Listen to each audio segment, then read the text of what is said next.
So, Woo! You said you don't have to run ads. Oh, dude! Oh.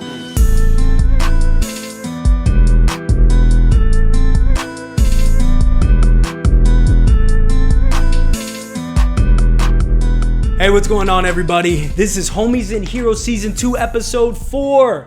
And I got my friend Camilo Buchanan. Cam the man, he's going to be with me. He works right now as one of the young adults pastors at Passion City. And man, he is crushing it. He has had a long history of success working with the next generation, working with young adults. And he has so much to say about everything that's happening. We're going to talk about the church. We're going to talk about culture. We're going to talk about the future. We're going to talk about getting married during a pandemic. The man, the myth, the legend, Cam. He's going to have all this to talk about and more. So we're going to jump straight into it. I'm going to cue him up right now. We got the feed going. And here we go. Yes, sir. Cam the man. What is going on? How you doing? how is Texas treating you today? It is treating me like I don't know, like a microwave treats food. It is so hot. I feel like every time I walk outside, my skin starts crackling. I'm like, this is radiation. I got sunburned for the second time in my life this week. My skin is peeling for the first time. I'm black. That does not happen to me. Every time in my life, my shoulders are peeling. It's crazy. Dude, well, you're Caribbean as well, correct? Yes. So that's double whammy. That's double the protection. It shouldn't be this way. It's that, bro. I got sunburned for the first time in the Dominican Republic. We were out in the sun for like maybe 6 days straight. I'd never gotten sunburned before.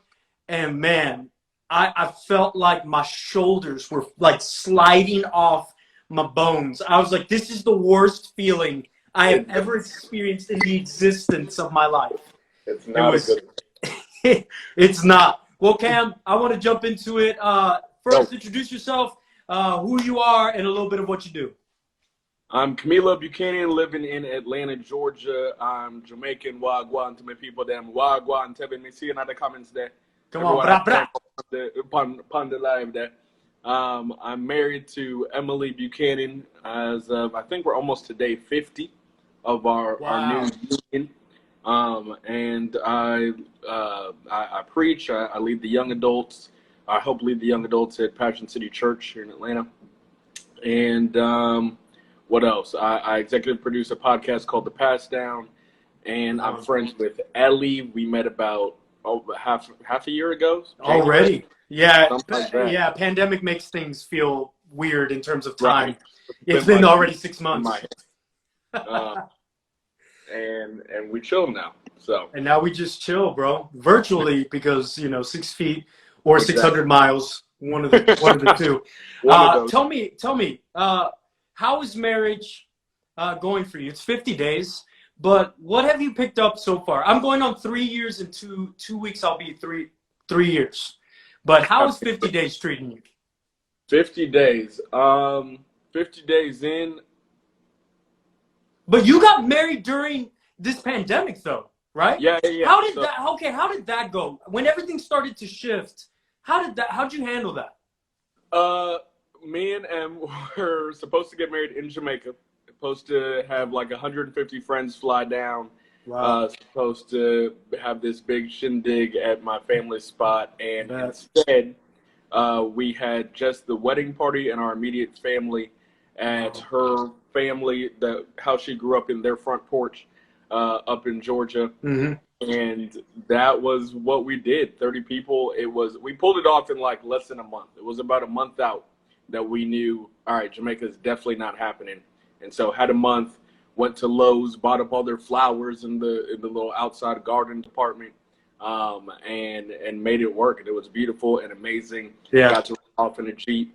It was dope. Kevin was there, who's in the comments right now. Marriage 50 days in is great. All I was going to say is I'm learning, right? So yeah. Well, you have a different type of experience than most of us that got married. Well, almost everybody got married. If they're married now, they didn't get married during the pandemic. Very few. So you we have get to know each other. Like I knew her Yes. before. I loved her before.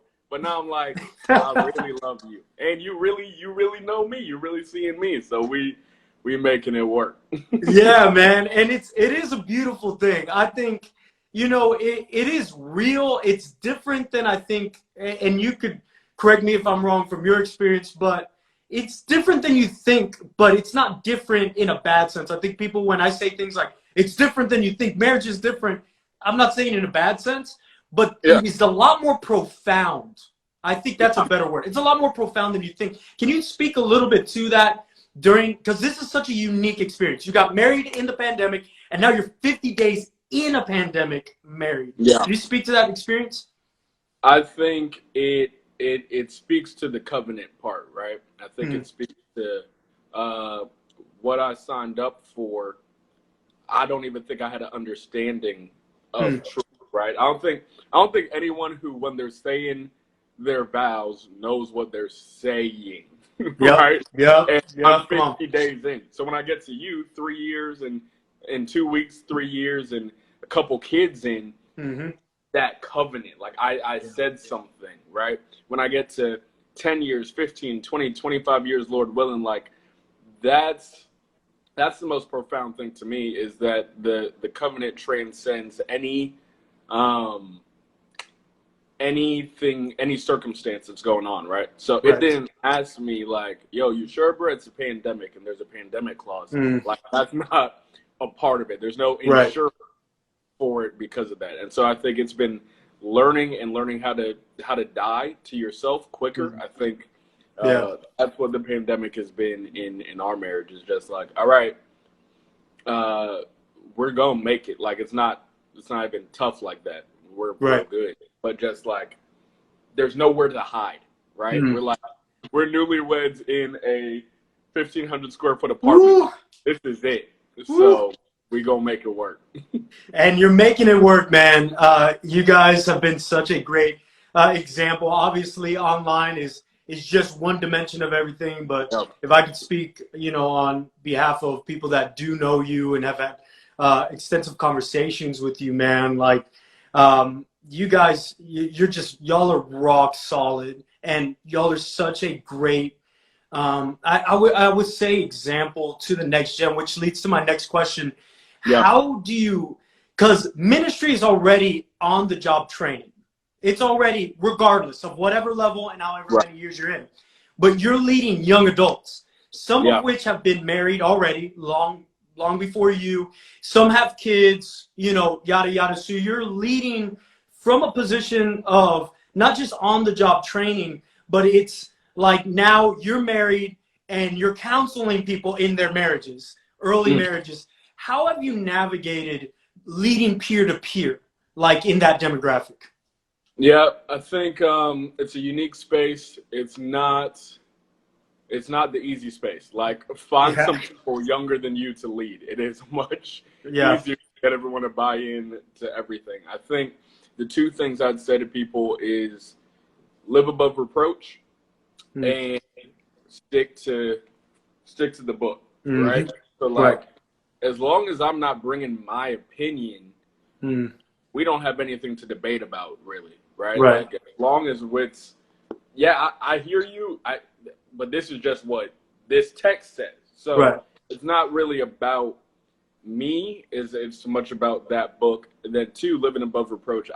Because I'm so young, I can't give too many spaces to slip. And like, that may not sound nice and graceful and all that. And it's not to say that I'm not covered by grace and that I can't make mistakes. And I have people who know my mistakes and know who I am fully. But in terms of leading, like, it really makes the stakes higher, because if people are trusting me, I really just need to say thank you and know that I have a short pedestal. It's not way up. I can come down quick because we're so close. And then three, I would just say relational equity is everything at that point, right? That we are actually friends, that we're actually family, that I care about you. That's the only way I'm gaining any access when, like you said, you're older than me, we're the same age, you've been married longer than me, for you to trust me and hear anything that I have to say about anything. So. And how do you shake that temptation to give your opinion? Because especially right now in the cultural climate where it is easy, it's so easy to scratch that itch of letting people know what it is. And now I'm going to use the Bible for this. I got some words of my own that I want to express right now. How have you been able to navigate, especially right now, in not giving too much of your opinion that it becomes detrimental to your witness? I think because that's what you're trying to avoid, is you're tarnishing your testimony because you got upset or whatever. How do you navigate that? Still learning that. So when you find the answer, you let me know. Hey man, I'm here asking the questions. So this is my show, okay? I ask the questions. You ask the questions too. I think making myself woefully aware of who I am, and the sense of like, I'm not that great. Like, it is truly my grace is sufficient for you. Is like what I know, because I know when I lose my temper. I know when I'm don't keep my word. I know when I'm not faithful to an obligation. Like, those things don't slide off my back. I know who I am and where I've fallen short. And so if I'm going to give advice, if I'm going to preach, if I'm going to lead, I'm not confident to lead off of me yet. And maybe that's just because I'm young. But thus far, there is nothing that I've done or even do consistently enough that I'm like, yo, let me put you on. Let me give you the plan. These 5 steps. This is what's gonna make it work. Like, nah. At this point, all I got is this. So if you can't rock with me there, like, I'm not that smart. Like, is where I keep myself just like, I don't know. Let's try and look that up. And in the pandemic, I think instead of sharing my opinion, I might share my experience, right? Because they're interesting times, and I think there's a difference there. But in sharing that, make it very clear, like, yo, this is me, and not some kind of subjective truth thing, but just to say, hey, this is what I know, this is what I've experienced. Because we're in a pandemic, but we're also in the middle of a civil rights movement. Right. And there, your opinions want to come out. And I think what's important there is scripture again, and going to facts. And facts don't, I love that quote, facts don't care about your opinions. What you can do with that is you can pick which facts you use to get to your opinion. So for me, that's what I'm trying to do, is trying to, the way I'm wired, I want to be right, but not in the sense of pride. Like, I just want to know the answer. And so if someone comes up with something better, that doesn't insult me. That's not a check on me. I'm not sad about that. I'm like, oh, thank you. And I think if that was the posture of more people, specifically when we're talking about this civil rights moment we're in right now, that's what the posture needs to be, right? It needs to be, yo, I just didn't know. Thanks for sharing. And how do you keep that posture of, 1, humility, and 2, leaning into listening more than leaning in so you can get a word in real quick because you feel, and you are equipped. And I'll say that about you, Cam. You are so intelligent and so equipped to speak into these moments. But you also have you're such a sniper. Like, there's a difference. And I can see people on social media. There are people that are just loose cannons, machine guns. They will fire at everybody. Nobody's their friend, right? Like, friendly fire, everything is up for game. But then there are just people that are like, nope, and then they'll wait 2 days, and then you're one of those guys. How can a specifically, I guess, millennial and Gen Z, because we grew up in the social media era where everyone got a platform, and oh my gosh, it's tasty to just say what I want because I have the freedom to. How can how have you gained that self-control? Did someone teach you that? Did you learn trial and error? Like, how did that work out for you? That's a great question. I need to think about it as I answer. I think one, I've come to understand that just because I know how to form sentences does not mean I have something to say. Wow. I think for your line of work where we communicate for a living, I think that is something that's been huge to me, because similarly to you, like, you are anointed heavy, right? And I think what can happen is people can confuse anointing with platform and look at, oh, dang, they got 30,000 followers, they got 50,000 followers, they're up at 1 million, they must be anointed.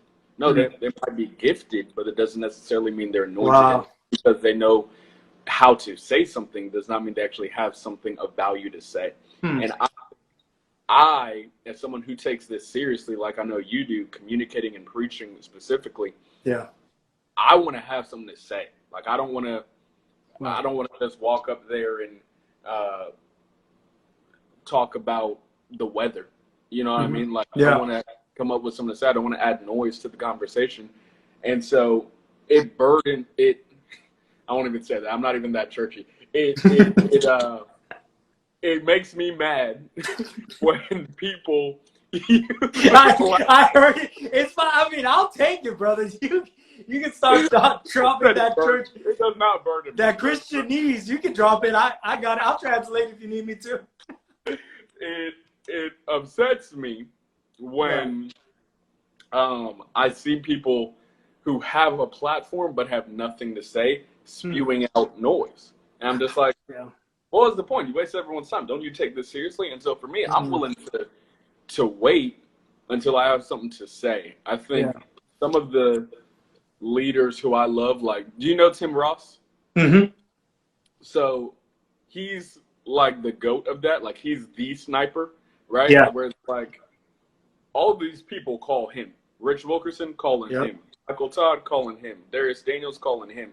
But they all have bigger platforms than him. And they do have something to say. They're incredible, right? But I want to be that type of dude. Darius Daniels is similar, where, like, he says, I'm not the inspiration dude. I'm the transformation dude. If I want to come to change something. I'm not.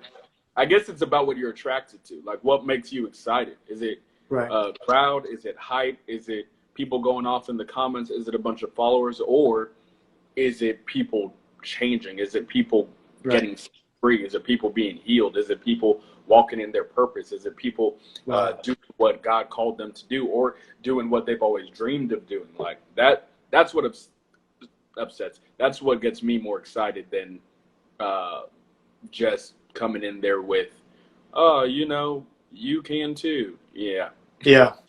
I heard one of my friends, he's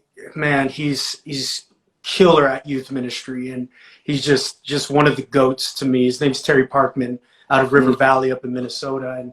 And we were talking about, like, youth ministry and just really, like, platforms right now and how to reach the next gen, and, big platforms and getting traction online.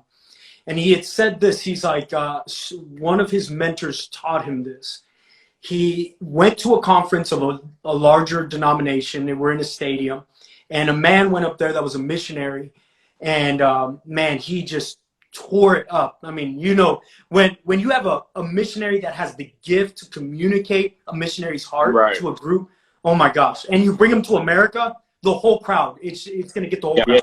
So he had a moment like that, and everyone was so gripped because of, I would say, the purity that comes from the mission field that sometimes we get murky in American Christianity at times. He brought that, and it just impacted people. The night before, there was a famous young pastor that you and myself, we would know. He preached in the stadium. He did great. Afterwards, that young man had his booth, and I mean, he had, hold on. I think that this is, see. Cam, can you see me? All right, we good? This is live TV. Guys, I am working on a shoestring budget, okay? Anyways, so one, the devil's a liar. He didn't want y'all to hear what I was about to say. But anyways, picking up on what we're gonna rebuke the devil. So you have this really famous young pastor. He has his booth. People are obviously coming to him. They want him to sign his latest book or whatever. That missionary that preached walks by, and as he walks by, that young pastor leaves literally 40 people that were trying to get around him to get pictures, literally leaves and follows behind that missionary guy to just get a moment with him. And what Terry explained to me, and he challenged me with, is that the Lord said, do you want notoriety or do you want influence? And like you said, there are young pastors that have large platforms and they have influence and they have notoriety. They have both. But I think that we always downplay what happens in those intimate moments. Who are you talking to? The influencers of the influencers. The meetings you don't know about. The fathers and mentors you don't know about, right? The praying mothers and the men that have been in the faith for 50 years. And I think that right now that could be a word for our generation is, are you trying to chase notoriety or are you trying to be influential with the gospel? Because notoriety, right? Someone said this. They said, famous doesn't mean great and great doesn't mean famous. Come on. And I think that goes back and forth. How do you think we can battle against that? Like that spirit that wants us to be known for the wrong reasons? Because I want to be known, but how do you fight against that pride, that ego that makes you want to elevate yourself? For me, I just decided I wasn't going to participate, right? So like, I feel called to preach. I feel called to teach. I feel called to do that significant level in the kingdom. Gifted to do that, anointed to do that, like many of my brothers and sisters are, like you are. Like I saw Gloria in here. I saw Kevin in here. Like those are my people. They're gifted at this. I was called to preach. I was in a conference. It was 2015. And you can ask my wife. You can ask my best friend. They were sitting on either side of me. I just started crying because I was doing the background stuff and I was really good at that. Like I remember in like elementary school, I didn't want to be the school president at recess. Like I wanted to be essentially like the chief of staff. Like that's my vibe. I just want to control this stuff. That's some rare air right there, bro. Yeah. Like House of Cards. Like if I wasn't saved, bro, it'd be a problem. So that's like what I'm interested in more. And so I told the Lord, I said, if you want me to do that, I'm not going to help you. And so I didn't preach for 2 years. And then by the time I did, a pastor of a local church here in Atlanta just asked me to. I was like, okay, and did. And then a couple weeks later was speaking at something for a college ministry I was running at the time. And then doors just started opening that I didn't have to do anything for. And I think where I could rest in that, because there's definitely times where you can, comparison's huge for our generation. We all are up here on Instagram. We're all looking. There's literally a thing. How important is this person? I can see how many followers they have. I can see how much influence they have. But really, like you said, is notoriety that they have. I've been reading in Joshua, right? Joshua. It says in chapters 3 and 4, God's sending him into Jericho, first battle. And he says, look, I'm sending you in, and I'm going to make your name great in their sight, the side of Israel. And you could read that at first and be like, oh, shoot, God's about to make him great. And that's the lesson there. Like, if just let God make you great. You don't make you great. That's not the lesson. Because Joshua was great already. 40 years ago, it was Joshua and Caleb who went into the promised land, said we can go in, but people didn't see him as great. The lesson there in Joshua 3 and 4 is that God says, I'm going to make you great in their sight. Meaning, it's not my job to make me great in their sight. Not my job to make me great in Ellie's sight or in Luciana who just got on here, or Nigel who just got on here. If I'm great in your sight, that's not my job. That is not what I have time to worry about. What I have time to worry about, what I'm called to worry about is, am I actually great? I'm actually submitted to the Lord. I'm actually walking in faith. Jesus. I'm actually walking in courage, right? Like at that point, me being great in their sight, that's not on me. That's on God. And he might not. But Joshua had been great for 40 years. He just made him great in their sight. So for me, once you come to that place of like, oh, the Lord's called me to something, and it does not matter who knows it or who gives me a pat on the back or who follows me, I know what he's called me to. And when it's time for people to know, I'm not going to have to run ads. I'm not going to have to call people up. I'm not going to call Ellie and be like, yo, man, can I get on Homies and Heroes, bro? Like, come on, man, put me on. Like, that's not going to have to be me. Yeah. And not that there's anything wrong with ads. If the Lord calls you to do that, to reach people, like, that's not the point. Yeah, no. I get you. I'm loving with you. Yeah. Yeah. Them being great is on God. So. Woo, you said you don't have to run ads. Oh, oh, dude. Oh, man, that's such a good word. That is, I love that, because there is, by the way, that's Gogeta. I know, I think Nigel just called out my Goku behind me. But dude, that is such a, because in that same story, right, because you were quoting when we talked about Caleb and Joshua, that's, I think, Numbers 13. And so in that same story, there is a perspective lesson in that one too, because they said, we look like grasshopper in their eyes. And that is their perspective, and then projecting perspective. And so, my gosh, that is such a full circle thought, because that was the issue. That was the issue, was the perception of the people. Dang. And, like, Finish it. Bro, we're about to get on, like, just, we're going to go crazy on sermons right now. But I want to speak to that, because I think right now we are afraid to post certain things because of people's perceptions of us. And I think that that's a big issue and attention we're living in right now. How can we learn that lesson? You know, how can someone become better at allowing God to fight that battle of acceptance, to remind yourself that we say the audience of one, you know, and that's a good Christian cliche until you have an audience of one and you have one follower on Instagram and it's your mom, right? Like that, it doesn't do something for you. How do you think people can navigate that, especially right now in the cultural climate? Because I think we're fearful in posting or not posting and all of that. Yeah, I think we got to tear down our idols aggressively. And you having too much concern about what people think is an idol in your life. Wow. And you have too much concern about, am I going to be accepted as an idol in your life? It's Lecrae, I don't know where that quote came from, but like, if you live for people's acceptance, you'll die from their rejection type of thing. Like 100% real.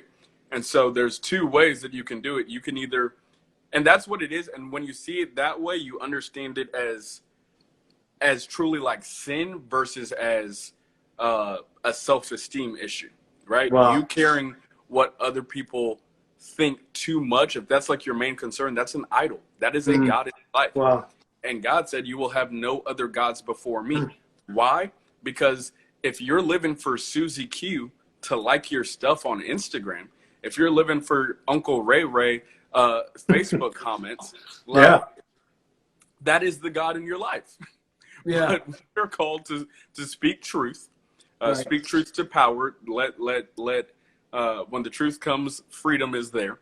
Right. And at that point, you have two options. You can either hear that and submit and say, hey, if I feel called to do this, if I feel called to share this, it may not be popular. It may not get me a lot of likes. It may get me a little flack, but I'm going to do what I'm called to. I have no other gods besides the one true God. Yeah. I'm Yeah. going to have an audience of one. And if you don't do that, you feel, right? And God has to humble you. Yeah. So people who know my story know, like 3-4 years ago, I was leading a college ministry on multiple campuses across Georgia and had different idols in my life that I didn't. And the Lord stripped all that away from me in a painful way, in a way that I didn't know if I was going to recover. Of course, looking back now, it was all chastisement from the Lord himself and was definitely to make me better. But those are your two options. You either hear, and if you don't hear, as my grandma would say, those who don't hear must feel. And so what other people think, you got to see it that way, as an idol that has to come down. Ooh, that's a lot of oil on that one. That was a lot of oil on that one. So I'm glad that you brought up kind of your journey. Obviously you mentioned that you serve at Passion City, and and anybody knows Passion City, all that you guys do, your ministry, what you're a part of. Okay, so because I didn't know that you were going to say that portion of the story, right? Where you're leading all these campus ministries, because my question was going to be, how are you navigating being in such a prominent ministry now? Because dude, there are people, and I've experienced here in San Antonio, my home city, where, their ministries might not be popping a lot, but man, their chest is out. Nobody can talk to them. No one could correct them. So imagine you getting in a ministry that is world known, and has a lot going on. How did you handle that? Was that one season before? Does that help you now? How have you learned? I think one, working at building the church is an honor and a privilege, first and foremost. And also, going to Disney World and working at Disney World are two different things. So you know what it is to see Mickey without his head on. All that to say, I love my church. I love Passion City. I love what we're doing there. I love what we're building. I think, but there had to be two things. One, there had to be an understanding that this is a church. And it's a great church. It's the church where I found most of my friends. It's the church where I found my wife. It's a church that transformed me, a church that I was baptized in. It means a ton to me. It's a powerful church. But it's a church. And in the South, in Texas, in Georgia, there are no shortage of churches. And if you are comparing, the honor and the privilege should be that you work at a church. You work building the kingdom, not that you work at Passion City Church, not that you work at Elevation Church, not that you work at VU Church. I build the church, wherever that is. And when I really got it like that, hey, we're a local church body. Yeah, people know Pastor Louis. Yeah, people in my back. Yeah, people sing our songs every Sunday all over the world. Yeah, we put out our own version of the Bible.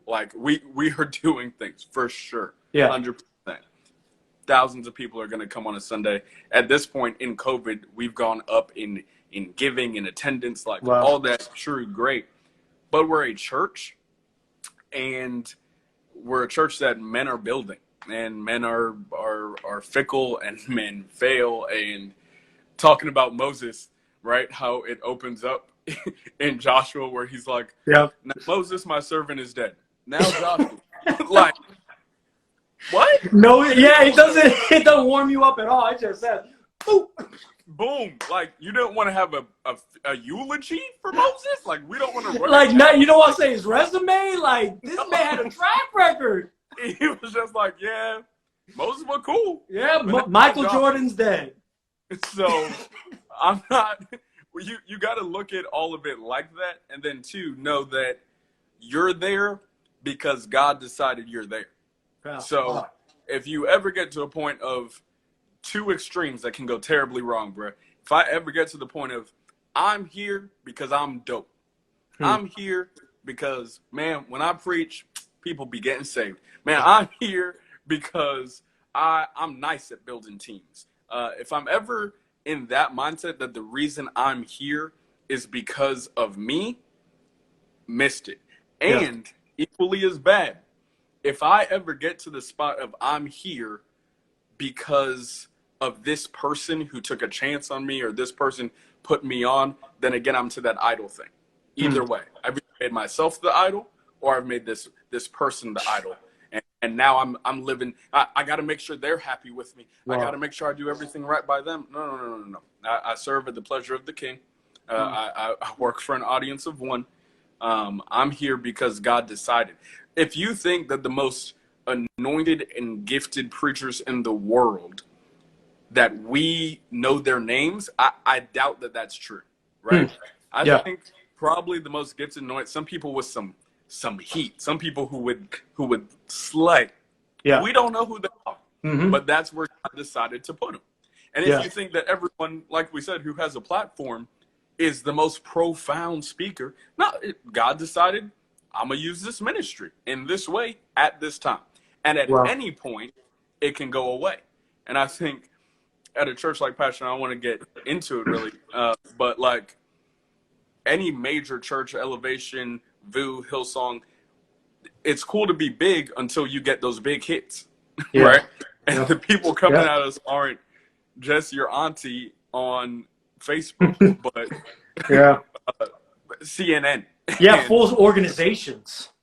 Vice, Fox News, for all those different churches. So it's like you understand that it can be taken away at any time. Your position in the world of you personally or this place that you're working at, and you just say, hey, I'm showing up to work, do what God says he wants me to do today. Dude, that illustration of you saying it's one thing to go to Disney World, it's a whole other thing to work at Disney World. I interned at a church in Baton Rouge, a big church down there, and I would go to their conferences, and it was fantastic. I'm like, oh my gosh, and I got the chance to intern there full time for 11 months. And boy, oh boy, I was like, what you mean? Like, it's not like conference all the time? You mean at conference, I'm not allowed to be in the auditorium or in the stadium? Like, I don't want to sell t-shirts for the session. It's Jensen Franklin. I want to hear Jensen speak. Like, what do you mean you didn't pick me to be in the green room? I'm nice with it. I'll get them food. I will pick up, I don't know. I do think that there is, how did we get here, Cam? My question to you is how do you think, because you're obviously you're in a really well-known ministry, but that's not your fault that people perceive you in an unhealthy light, where they're like, well, if I was at Passion City, or if we were like Passion, if we had that much money, or we had these many volunteers, which you and I both know that you could not have enough money or enough volunteers. It's messy regardless, and the more money, more problems, right? So because of that, how do you think we got here as a culture where we have elevated these ministries above the human experience, which is people are broken and systems are broken at times? I think, man, I'm guilty of it too. I think it's comes back to idolatry. I think we saw something, and maybe we wanted, if we're being honest, the approval of man more than we wanted the approval of God. We're hungrier to see a whole bunch of people fill a auditorium more than we were God's presence to fill people. Right. And so now what's impressive is stuff, right? And I'm like, and I guess maybe it's because I worked at that college ministry before. It was an impressive organization, but their numbers weren't massive every week. It wasn't like thousands of people coming to each campus, but there was transformation happening. Like there were people who walked in atheists, and by the end of the the semester were at the same conference as I was at, right? And so I think somewhere down the road, we decided we wanted to eat more than we wanted to serve. And so we're just getting fat on our own stuff versus is my camera? What's it doing? Hello. You're good. I got you. Come near this light. Dude, I love these. Like, no worries. This is live TV. I love like our faithful ones that are staying on. They said, I don't care that Cam is speaking facts, and I will stay for the facts until it's done. Love it. But yeah, that's what I can see. What do you think? Oh, that's dangerous, man. You're asking me on my show what I think. No, man, I think that this goes back to the beginning, you know, of ministry of the church, right? Like, you just look back, people just want to be heard, and the more people, the more likely people want to be heard. I think that's a lot of, right, the pushback that Paul had for the Corinthian church is like, because they're like essentially a mega church.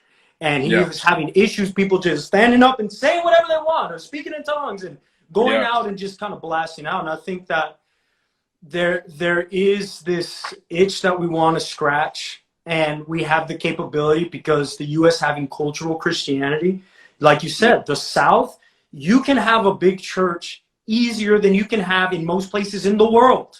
Yeah. You can gather people, right? And so I also attribute it to the fact that Christianity in America is not necessarily spiritual Christianity. It is cultural Christianity. It's Christianity handed down from one generation to the other that has no substance. And when you ingrain, right, the issues we're having now, America and the Bible, right, the American flag and the Bible, they're equal to one another. The Star Spangled Banner and any worship song, like they're right there. Those are experiences we have as American. Do we want to go there, right? But I think that infusion of American culture and Christianity, because we have cultural Christianity, of course you'll see the ramifications in what we see in America, where we idolize people and we love celebrity. That's why Keeping Up with the Kardashians will never go out of style. We love to pry. That's why the Red Table Talk right now with Jada and Will Smith, that thing blew up. Like, boom. That's why Tiger King blows up. Boom. That's why The Last Dance, these documentaries on these people within our culture blow up. So the next biggest thing is the church in that respect, in terms of gathering, being polarizing, and having larger than life voices that are speaking to thousands of people. I think that that's a recipe of what we see. Now, is it the fault of the person? I don't believe so. I don't think it's not a sin to be popular or be famous. But it definitely is dangerous. That's what it is. And God has given grace to those in those positions not to fall off into insanity. But we have seen examples of that insanity, what that can drive ministers to do. And I think that's, I mean, from the televangelists up until now, that's been evident. Thank you for asking me. I have quite a bit to say on that. But okay, can we? Like, but I want to hear. I want to hear your thought on what I said about cultural Christianity, because Georgia and Texas, we are just full of it. How is it something to combat? Is it just like, you know, we're not going to deal with it? Like, how do you guys go about it? Because you're a large church and perhaps you draw a lot of cultural Christians. You know, how do you guys go about being intentional with transformation instead of audience, you know, growth?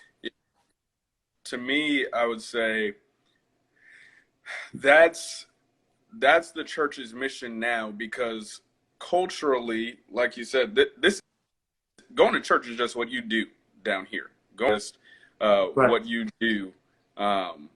Is my camera freezing again? I need to fix. Hey, you're good, but we can hear you, bro.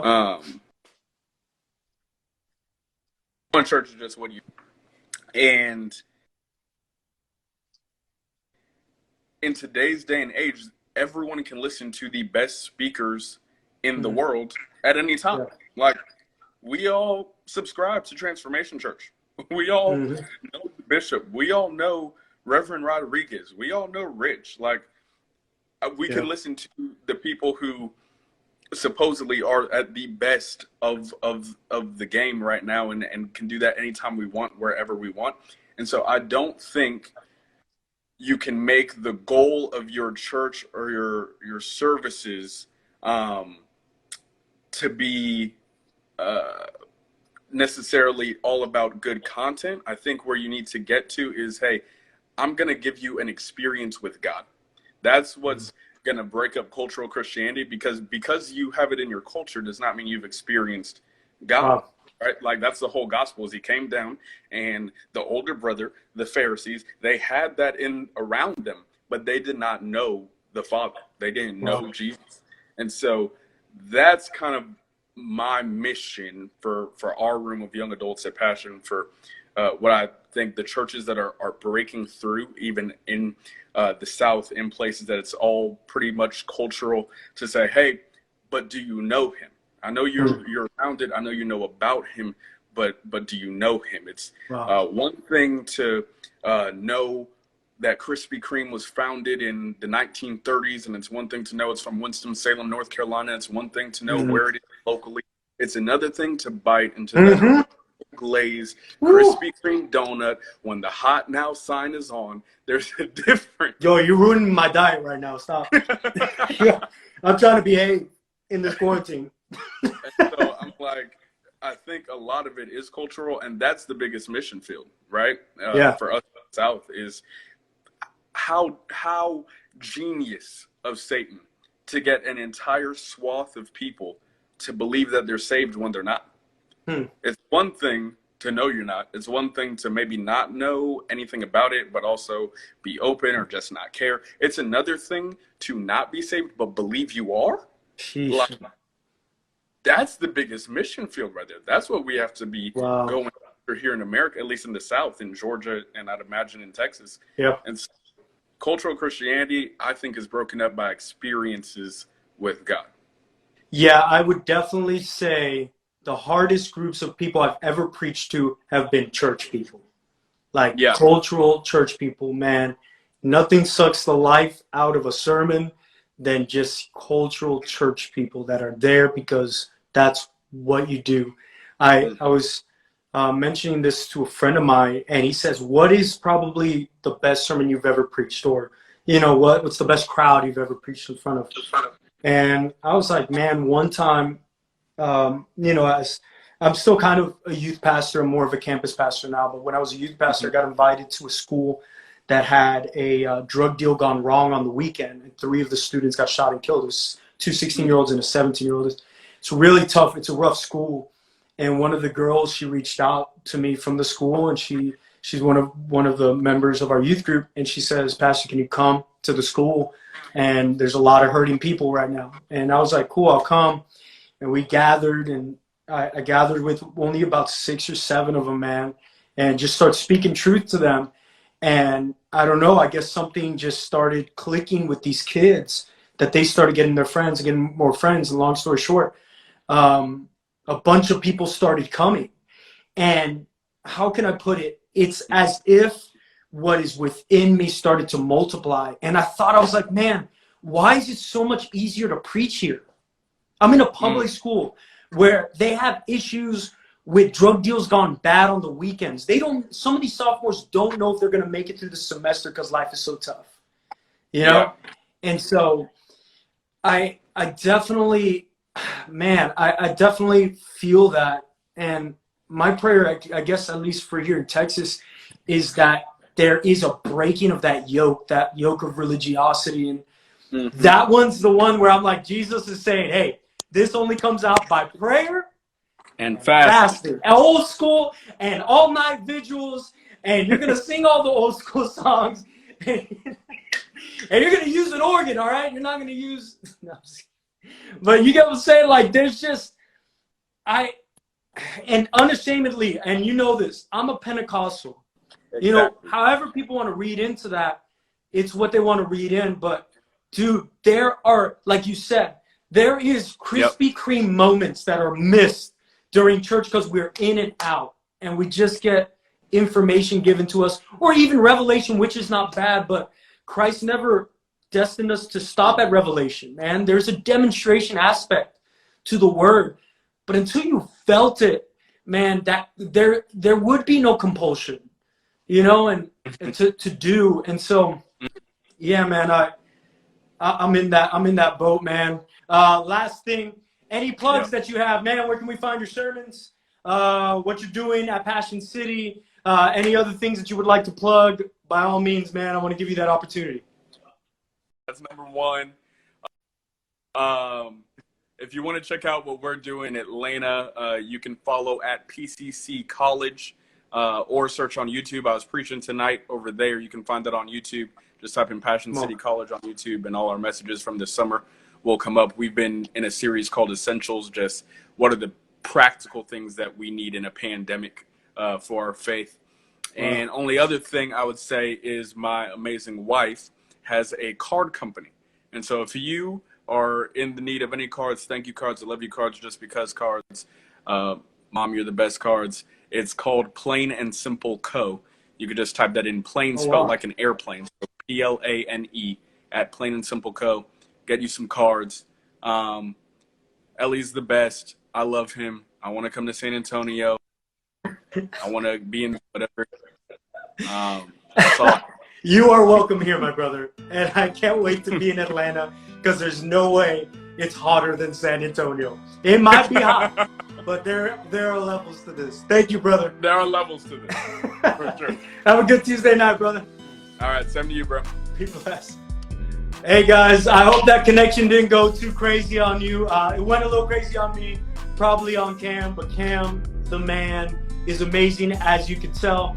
This whole episode, it's going to be going live for the next couple of hours. Then I'm going to take it down and I'm going to put it on YouTube. I'm going to put it on podcast so that you'll be able to see the entire conversation. Man, we did not waste a word. Cam came with the fire, as I knew he would. All of the people that we're having on Homies and Heroes, they're all equipped to speak into everything that's happening right now. So thank you so much for coming to episode 4 of season 2 of Homies and Heroes. So hit subscribe, link in bio, YouTube, podcast, Instagram. I don't know. Maybe I'll drop, like, we'll have a Patreon and y'all can pay me to listen. I'm just kidding. This is all free out of the kindness of my heart. Maybe one day. I'm just kidding. All right. Be blessed. You guys have a fantastic Tuesday.